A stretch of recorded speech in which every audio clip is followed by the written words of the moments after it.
Hello students, welcome to my channel. இந்த வீடியோவில் நம்ம வேலன்சிக்கும் வேலன்ஸ் எலக்ட்ரானுக்கும் உள்ள டிஃப்ரென்ஸ் என்ன அப்படிங்கிறத பார்க்க போகிறோம். தட் இஸ் வேலன்சி வேறு, வேலன்ஸ் எலக்ட்ரான் வேறு. இது என்ன அப்படிங்கிறத பார்க்கலாம். ஸோ ஆட்டம் அப்படின்னா எப்படி அரேஞ்சாக இருக்கும்? ஸோ ஆட்டமில் பார்த்தோன்னா ஒரு நியூக்ளியஸ் இருக்கும். அந்த நியூக்ளியஸ்குள்ளே ப்ரோட்டானும் நியூட்ரானும் இருக்கும். அண்ட் எலக்ட்ரான் இந்த நியூக்ளியஸை ரிவால்வ் பண்ணிகிட்ருக்கும். ஸோ எலக்ட்ரான்ஸ் ரிவால்வ் ஆகிற அந்த பாத்தை நம்ம ஆர்பிட் அப்படின்னு சொல்லுவோம் இல்லையா? ஸோ ஆட்டம்ஸ் எடுத்துக்கிட்டோம் அப்படின்னா அட்டாமிக் நம்பர் எவ்வளவோ அத்தனை எலக்ட்ரான்ஸு ப்ரோட்டான்ஸும் அதில் ப்ரெசென்ட் ஆகிருக்கும். இப்போ நம்ம இங்கே என்ன எக்ஸாம்பிள் எடுத்திருக்கோம் அப்படின்னா நைட்ரஜனை எக்ஸாம்பிளாக எடுத்திருக்கோம். அதாவது இப்போ நம்ம வேலன்ஸ் எலக்ட்ரான்னா என்னன்னு பார்த்துக்கலாம். ஸோ நைட்ரஜனை இப்போ எக்ஸாம்பிளாக எடுத்திருக்கோம். ஸோ நைட்ரஜனோட அட்டாமிக் நம்பர் 7. ஸோ எலக்ட்ரான்ஸ் எப்படி ஃபில் ஆகும்? So the number of electrons in the ஷெல்க்கு நம்ம 2n² ஃபார்முலா படி யூஸ் பண்ணோன்னா ஃபர்ஸ்ட் ஷெல்லில் 2 electrons can be accommodated, second ஷெல்லில் 8 electrons can be accommodated, right? So first 7 electronsல first 2 electrons இந்த K ஷெல்லில் இருக்கும். ஸோ நெக்ஸ்ட் பேலன்ஸ் எவ்வளோ எலக்ட்ரான்ஸ் இருக்குது? 5 எலக்ட்ரான்ஸ் இருக்கும் இல்லையா? 2,5 தானே நைட்ரஜனுக்கு. ஸோ நெக்ஸ்ட் இருக்க 5 எலக்ட்ரான்ஸ் நெக்ஸ்ட் ஆர்பிட்டில் இருக்கும் இல்லையா? ஸோ வேலன்ஸ் எலக்ட்ரான் அப்படின்னா electrons present in the outermost shell. அதாவது அந்த ஆட்டத்தோட அவுட்டர் மோஸ்ட் ஷெல்லில் எத்தனை எலக்ட்ரான் இருக்கோ அதுதான் வேலன்ஸ் எலக்ட்ரான். ஓகேவா? ஸோ இப்போ இங்கே நைட்ரஜன் கன்சிடர் பண்ணோன்னா அட்டாமிக் நம்பர் 7. ஸோ அதில் எது அவுட்டர் மோஸ்ட் ஷெல்னால் இந்த ஷெல் தான் அவுட்டர் மோஸ்ட் ஷெல். ஸோ இதில் எத்தனை எலக்ட்ரான்ஸ் இருக்கும்? 5 எலக்ட்ரான்ஸ் இருக்கும். ஸோ நைட்ரஜனோட வேலன்ஸ் எலக்ட்ரான் என்னென்னா 5. ஓகே, ஸோ இதுதான் வேலன்ஸ் எலக்ட்ரான். ஸோ வேலன்ஸ் எலக்ட்ரான்னா number of electrons present in the outermost shell of an atom. Okay, so அப்படி பார்த்தோம் அப்படின்னா நமக்கு ஒவ்வொரு இங்கே நமக்கு இது நம்ம பீரியாடிக் டேபிள் இருக்குது இல்லையா? அதுதான் இங்கே நான் கொடுத்துருக்கேன். ஸோ குரூப் 1க்கு குரூப் 1ல் இருக்க எல்லா எலமெண்ட்ஸுக்குமே வேலன்ஸ் எலக்ட்ரான் 1ஆக தான் இருக்கும். அதே மாதிரி குரூப் 2ல் வேலன்ஸ் எலக்ட்ரான் 2ஆக தான் இருக்கும். அண்ட் போரான் ஃபேமிலி இருக்கு இல்லையா? அந்த குரூப்பில் அதாவது குரூப் 13 எல்லா எலமெண்ட்ஸுக்குமே வேலன்ஸ் எலக்ட்ரான் 3ஆக தான் இருக்கும். குரூப் 14க்கு எல்லா எலமெண்ட்ஸுக்கும் வேலன்ஸ் எலக்ட்ரான் 4ஆக இருக்கும். குரூப் 15க்கு எல்லா எலக்ட்ரான்ஸ் அதாவது எல்லா எலமெண்ட்ஸோட வேலன்ஸ் எலக்ட்ரானும் 5ஆக தான் இருக்கும். ஸோ இப்போ நம்ம இங்கே எக்ஸாம்பிள் பார்த்தோம் இல்லையா? ஸோ நம்ம இங்கே நைட்ரஜன் எக்ஸாம்பிள் பார்த்தோம் இல்லையா? ஸோ நைட்ரஜனோட அட்டாமிக் நம்பர் 7 தானே. நைட்ரஜன் எந்த குரூப்பில் ப்ரெசென்ட் ஆகிருக்கும்? 15th குரூப்பில் ப்ரெசென்ட் ஆகிருக்கும் ஃபர்ஸ்ட் எலமெண்ட்டாக. ஸோ நைட்ரஜனோட வேலன்ஸ் எலக்ட்ரான் 5 இருந்தது இல்லையா? ஸோ நைட்ரஜனோட வேலன்ஸ் எலக்ட்ரான் 5னா நைட்ரஜன் ஃபேமிலி எல்லா எலமெண்ட்ஸுக்குமே நீங்கள் செக் பண்ணி பார்த்தீங்கன்னா வேலன்ஸ் எலக்ட்ரான் 5 தான் வரும். அதே மாதிரி குரூப் 16 எலமெண்ட்ஸ் ஆக்சிஜன் ஃபேமிலி இருக்கு இல்லையா? அதுக்கு எல்லாத்துக்குமே வேலன்ஸ் எலக்ட்ரான் 6 தான் இருக்கும். அதாவது சால்கோஜன் ஃபேமிலிக்கு. குரூப் 17 இருக்குல்ல ஹாலஜன், அதுக்கு வேலன்ஸ் எலக்ட்ரான் எல்லாமே 7ஆக தான் இருக்கும். அண்ட் குரூப் 18க்கு வேலன்ஸ் எலக்ட்ரான் 8ஆக இருக்கும். அதாவது ஹீலியத்தை தவிர பேலன்ஸ் இருக்க எல்லா நோபல் கேஸஸ்க்குமே வேலன்ஸ் எலக்ட்ரான் 8ஆக தான் இருக்கும். ஃபுல்ஃபில்டு கான்ஃபிகரேஷன் இருக்குதுன்னு சொல்லுவோம் இல்லையா? ஸோ நோபல் கேஸ் கான்ஃபிகரேஷன்னு சொல்லுவோம் இல்லையா? அதாவது வேலன்ஸ் எலக்ட்ரானில் 8 இருந்தது அப்படின்னா அது ஃபுல்ஃபில்டாக இருக்குது. ஸோ அது ஸ்டேபிளாக இருக்குன்னு சொல்லுவோம். அதனால தான் நோபல் கேஸஸ் எல்லாம் கான்ஃபிகரேஷன் அதாவது வேலன்ஸ் அவுட்டர் மோஸ்ட் ஷெல் இருக்குது இல்லையா? அந்த ஷெல்லில் எலக்ட்ரான்ஸ் ஃபுல்ஃபில்டாக இருக்கனால தான் அது நான் ரியாக்டிவாக இருக்குது. ஓகே, நோபல் கேஸஸாக பிஹேவ் பண்ணுது. நான் ரியாக்டிவ் எந்த ஒரு எலமெண்ட்ஸ் கூடமே அது ரியாக்ட் பண்ணாது. ஓகேவா? ஸோ வேலன்ஸ் எலக்ட்ரான் அப்படின்னா என்னன்னு பார்த்துட்டோம். வேலன்ஸ் எலக்ட்ரான் அப்படிங்கிறது number of electrons present in the outermost shell of an atom. Okay, so இப்போ நம்ம வேலன்சி அப்படின்னா என்னன்னு பார்க்கலாம். ஸோ வேலன்சி அப்படின்னா என்னன்னு பார்க்குறதுக்கு முன்னாடி ஸ்டேபிள் கான்ஃபிகரேஷன் அப்படின்னா என்னென்னு பார்க்கலாம். ஸோ நோபல் கேஸஸ் இருக்கு இல்லையா? அதாவது குரூப் 18th இருக்கிறதெல்லாம். ஸோ இதெல்லாம் தானே நம்ம நோபல் கேஸஸ்ன்னு சொல்லுவோம். Helium, neon, argon, krypton, xenon, Radon and இது ஆர்கனைசான் இப்போ டிஸ்கவர் பண்ண எலிமெண்ட். ஸோ ரேடான் வரைக்கும் இதெல்லாத்தையும் நம்ம நோபல் கேஸஸ் அப்படின்னு சொல்லுவோம் இல்லையா? ஸோ இது எதனால் நான் ரியாக்டிவாக இருக்குன்னா இதோட அவுட்டர் மோஸ்ட் ஷெல் கான்ஃபிகரேஷன் 8ஆக இருக்குது. ஓகே, பார்த்தோம்ல ஹீலியம்க்கு 2 இருக்கும். பேலன்ஸ் இருக்க neon, argon, krypton, xenon, Radon. So இதுக்கெல்லாம் பார்த்தோம் அப்படின்னா நோபல் கேஸ் கான்ஃபிகரேஷன் அதாவது அவுட்டர் மோஸ்ட் ஷெல் எலக்ட்ரான்ஸ் 8 இருக்கும். ஸோ வேறு ஒரு எலக்ட்ரான்ஸ் அந்த ஷெல்லை அட்டாச் ஆகணும், அதாவது அரேஞ்ச் ஆகணும் அப்படிங்கிற எந்த நெசசிட்டியுமே இல்லை. ஃபுல்ஃபில்டாக இருக்குது அப்படிங்கும்போது அதனால தான் அது நான் ரியாக்டிவாக இருக்குது இல்லையா? ஸோ இப்போ நம்ம இங்கே நியானவே எக்ஸாம்பிளாக எடுத்துக்கலாம். ஸோ நியானோட அட்டாமிக் நம்பர் 10. ஸோ எலக்ட்ரான்ஸ் எப்படி அரேஞ்ச் ஆகிருக்கும்? ஃபர்ஸ்ட் ஷெல்லில் வந்து 2 எலக்ட்ரான்ஸ் அரேஞ்ச் ஆகிருக்கும். செகண்ட் ஷெல்லில் பேலன்ஸ் இருக்க 8 எலக்ட்ரான்ஸ் அரேஞ்ச் ஆகிருக்கும், அதாவது கே ஷெல்லில். ஸோ இதுதானே அவுட்டர் மோஸ்ட் ஷெல், அதாவது வேலன்ஸ் ஷெல் அப்படின்னு சொல்லாமா? ஸோ இதில் இருக்க எலக்ட்ரான்ஸ் பார்த்தோன்னா கம்ப்ளீட்டாக 8 இருக்கும். ஸோ அதனால நோபல் கேஸ் கான்ஃபிகரேஷன் அப்படின்னு சொல்லலாம், அதாவது ஃபுல்ஃபில்டு கான்ஃபிகரேஷன் அப்படின்னு சொல்லலாம். ஸோ எப்போ ஒரு ஆட்டம் ஸ்டேபிளாக இருக்கும்? அதோட அவுட்டர் ஷெல் கான்ஃபிகரேஷன் வந்து கம்ப்ளீட்லி ஃபுல்டாக இருந்தது அப்படின்னா. ஸோ இதுக்கு வந்து ஒரு 2 ரூல் இருக்குது. So octet rule and duplet rule. So octet rule அப்படின்னா என்னென்னா, அவுட்டர் மோஸ்ட் ஷெல்லில் வந்து 8 எலக்ட்ரான்ஸ் ப்ரெசென்ட் ஆயிருந்துச்சுன்னா அந்த ஆட்டம் வந்து ஸ்டேபிளாக இருக்கும். அப்போ தான் வந்து ஆட்டம் ஸ்டேபிளாக இருக்கும் அப்படிங்கிறது ஆக்டெட் ரூல். டூப்ளெட் ரூல் அப்படின்னா 2 எலக்ட்ரான்ஸ் ப்ரெசென்ட் ஆயிருந்துச்சு அப்படின்னாலும், அவுட்டர் மோஸ்ட் ஷெல்லில் 2 எலக்ட்ரான்ஸ் ப்ரெசென்ட் ஆயிருந்துச்சு அப்படின்னாலும் அந்த ஆட்டம் வந்து ஸ்டேபிளாக இருக்கும் அப்படிங்கிறது. ஸோ இந்த டூப்ளெட் ரூலை ஃபாலோ பண்ணுறது வந்து ஹைட்ரஜன் ஹீலியம் வரைக்கும் தான் வந்து இந்த டூப்ளெட் ரூலை ஃபாலோ பண்ணும். ஸோ பேலன்ஸ் ஆக்டெட் ரூல் வந்து கரெக்டாக ஒபே பண்ணியிருக்கு, பர்ஃபெக்டாக ஆல்ரெடி இருக்குது அப்படின்னா நோபல் கேஸஸ் எல்லாமே வந்து ஆக்டெட் ரூலை ஆல்ரெடி ஒபே பண்ணியிருக்கோம். ஸோ இதுதான் வந்து அதாவது கம்ப்ளீட்லி ஃபுல்டு கான்ஃபிகரேஷன் ஸ்டேபிளாக இருக்கணும் அப்படின்னா அந்த அவுட்டர் மோஸ்ட் ஷெல்லில் இத்தனை எலக்ட்ரான்ஸ் இருக்கணும் அப்படிங்கிறதுக்கான ரூல். ஓகே, ஸோ இப்போ வந்து நியானில் ஃபுல்ஃபில்டு கான்ஃபிகரேஷன், அதாவது கம்ப்ளீட்டாக 8 எலக்ட்ரான்ஸ் இருக்கு இல்லையா, ஆக்டெட் ரூலை ஃபாலோ பண்ணிச்சு. ஸோ அதனால ஸ்டேபிளாக இருக்குது. அப்போது பேலன்ஸ் இருக்க பீரியாடிக் டேபிளில் நோபல் கேஸஸை தவிர பேலன்ஸ் இருக்க எலமெண்ட்ஸ் எல்லாம் இருக்கு இல்லையா, ஸோ அதாவது இந்த எலமெண்ட்ஸ் எல்லாமே, இதுதான் நோபல் கேஸ் கான்ஃபிகரேஷன். ஸோ இந்த எலமெண்ட்ஸ் எல்லாமே, ஸோ இதெல்லாம் என்ன பண்ணோம் அப்படின்னா நோபல் கேஸ் கான்ஃபிகரேஷன் அட்டைன் பண்ணுறதுக்காக, அதாவது அதோட அவுட்டர் மோஸ்ட் ஷெல்லில் இருக்க எலக்ட்ரானை ஒன்று லாஸ் பண்ணி ஸ்டேபிள் கான்ஃபிகரேஷனுக்கு வரும், அப்படி இல்லைன்னா கெயின் பண்ணி ஸ்டேபிள் கான்ஃபிகரேஷனுக்கு வரும். ஓகே, ஸோ அதெல்லாம் எப்படி அப்படிங்கிறத இப்போ பார்க்கலாம். ஸோ இப்போ நம்ம ஆல்ரெடி பார்த்த எக்ஸாம்பிளே பார்க்கலாம்.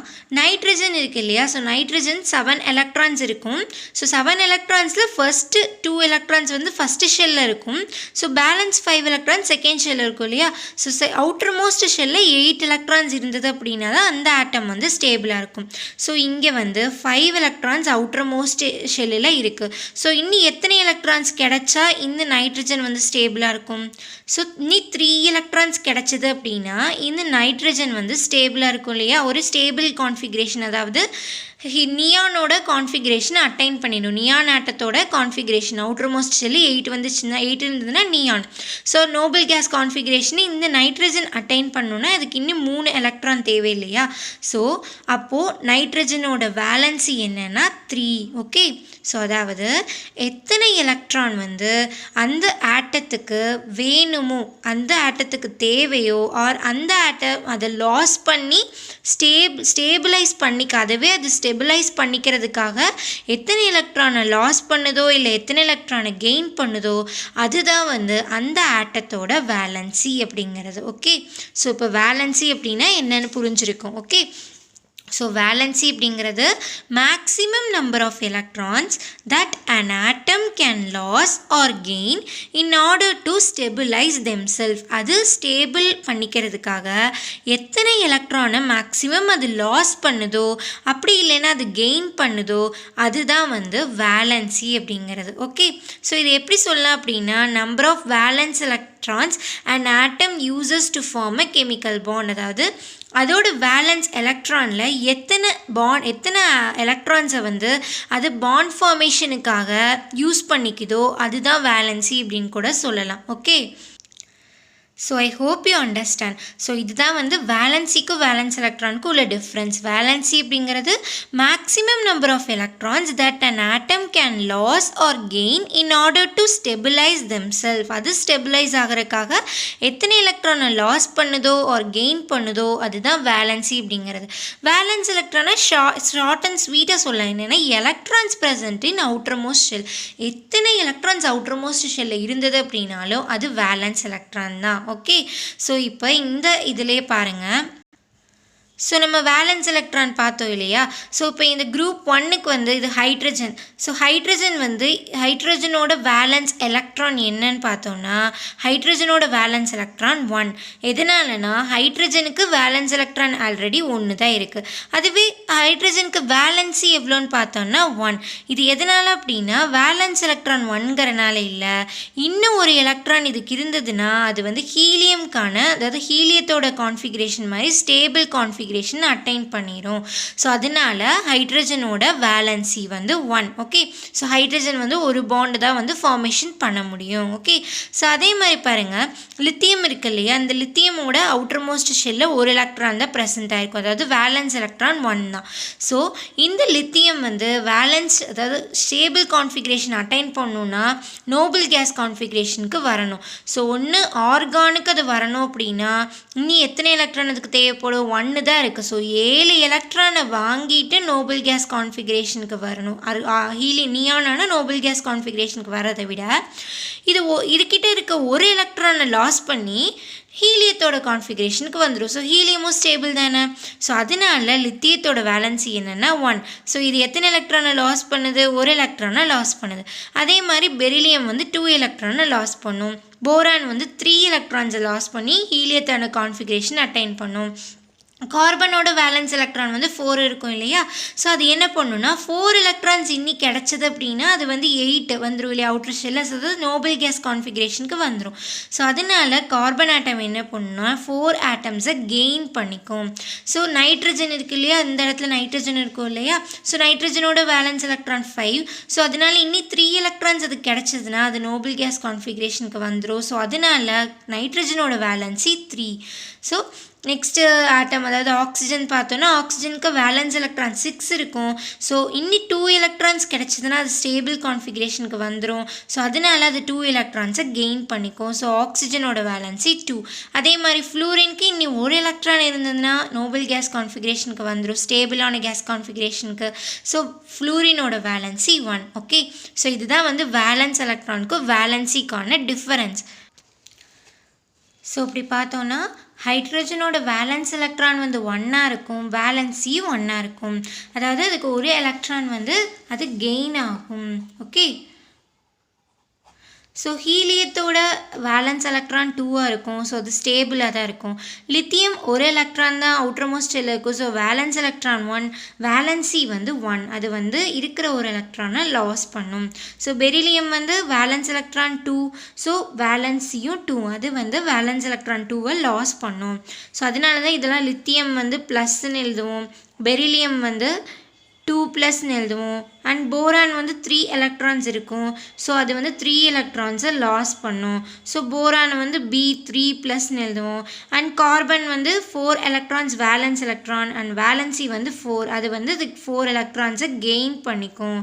ஸோ அதே மாதிரி நைட்ரஜன் வந்து வேலன்ஸ் எலக்ட்ரான் 5 இருக்கும், ஆனால் அது 3 எலக்ட்ரான்ஸை கெயின் பண்ணும். ஸோ அதனால நைட்ரஜனோட வேலன்சி வந்து 3. ஸோ ஆக்சிஜன் வந்து வேலன்ஸ் எலக்ட்ரான் 6, ஆக்சிஜன் 2 எலக்ட்ரான்ஸை கெயின் பண்ணும். ஸோ அதனால ஆக்சிஜனோட வேலன்சி 2, வேலன்ஸ் எலக்ட்ரான் 6. ஸோ ஃப்ளூரினுக்கும் அதே மாதிரி வேலன்ஸ் எலக்ட்ரான் 7, ஒரு எலக்ட்ரானை கெயின் பண்ணும். ஸோ அதனால வேலன்சி வந்து 1. ஓகே, ஸோ நியான் வந்து வேலன்ஸ் எலக்ட்ரான் வந்து 8. ஸோ அது வந்து ஸ்டேபிளாக இருக்கும். ஸோ சோடியம் பார்த்தோன்னா வேலன்ஸ் எலக்ட்ரான் 1. ஸோ அது ஒரு எலக்ட்ரானை லாஸ் பண்ணி நியானோட கான்ஃபிகரேஷனை அட்டைன் பண்ணும். ஸோ அதனால சோடியமோட valency 1. So likewise magnesium 2 electrons loss பண்ணி நியானோட கான்ஃபிகரேஷன் அட்டைன் பண்ணும். ஸோ அலுமினியம் 3 எலக்ட்ரான்ஸ் லாஸ் பண்ணி நியானோட கான்ஃபிகரேஷன் அட்டைன் பண்ணும். அதாவது ஆட்டம்ஸ் எல்லாமே லாஸ் பண்ணியோ கெயின் பண்ணியோ வந்து நோபல் கேஸ் கான்ஃபிகரேஷன் அட்டைன் பண்ணி ஸ்டெபிளைஸ் ஆகும். ஸோ அது எத்தனை எலக்ட்ரானை லாஸ் பண்ணுதோ ஆர் கெயின் பண்ணுதோ அதுதான் வந்து வேலன்சி. எத்தனை எலக்ட்ரான்ஸ் வந்து அதோட அவுட்டர் மோஸ்ட் ஷெல்லில் ப்ரெசென்ட் ஆயிருக்கோ அதுதான் வந்து valence electron. I hope you understand. So valence electron அப்படிங்கிறது number of electrons present in outermost shell of an atom, and valency அப்படிங்கிறது maximum number of electrons that an atom can lose or gain in order to stabilize themselves. So அது வந்து எத்தனை electron loss பண்ணுதோ gain பண்ணுதோ. So அது இன்னொரு விதமாக என்ன சொல்லலாம்னா அது எத்தனை பாண்டு ஃபார்மேஷன் பண்ணுதோ அதுதான் வந்து வேலன்சி அப்படின்னு கூட சொல்லலாம். ஸோ இப்போ இங்கே வந்து ஆக்சிஜன் வந்து ரெண்டு ஆக்சிஜனோட வேலன்சி 2 இல்லையா, ஸோ அது என்ன பண்ணும், 2 எலக்ட்ரானை கெயின் பண்ணிக்கும். அப்படிங்கும்போது ஆக்சிஜன் வந்து 2 பாண்ட் ஃபார்மேஷன், அதாவது ஆக்சிஜன் வந்து 2 மேக்ஸிமம் 2 பாண்ட்ஸ் வந்து இது ஃபார்ம் பண்ணலாம் ஆக்சிஜனை சுற்றி. ஸோ அதனால ஆக்சிஜனோட வேலன்சி 2 அப்படின்னு கூட சொல்லலாம். ஸோ இதுதான் வந்து வேலன்சி அண்ட் வேலன்ஸ் எலக்ட்ரானுக்கான difference. I hope you understand. இந்த வீடியோவில் ஏதாவது டவுட் இருந்தது அப்படின்னா கமெண்ட் பண்ணுங்கள். அண்ட் இந்த வீடியோ லெக்சர் உங்களுக்கு பிடிச்சிருந்ததுன்னா லைக் பண்ணுங்கள் and share with your classmates, friends, juniors and then students. And இந்த வீடியோ லெக்சர் பிடிச்சிருந்ததுன்னா லைக் பண்ணுங்கள் and comment your views. And உங்களுக்கு ஏதாவது டாபிக் ஸ்பெசிஃபிக்காக வேணும் அப்படின்னா கமெண்ட் பண்ணுங்கள் அண்ட் ஷேர் பண்ணுங்கள். அண்ட் தென் நிறைய கான்செப்ட்ஸ் போஸ்ட் பண்ணியிருக்கேன், ப்ளேலிஸ்ட்டில் செக் பண்ணி பாருங்கள். அண்ட் நெக்ஸ்ட்டு கான்செப்டில் இன்னொரு கெமிஸ்ட்ரி கான்செப்டோடு பார்க்கலாம். Until that, thank you for watching this video. Follow my channel, subscribe and click the notification bell. Thank you.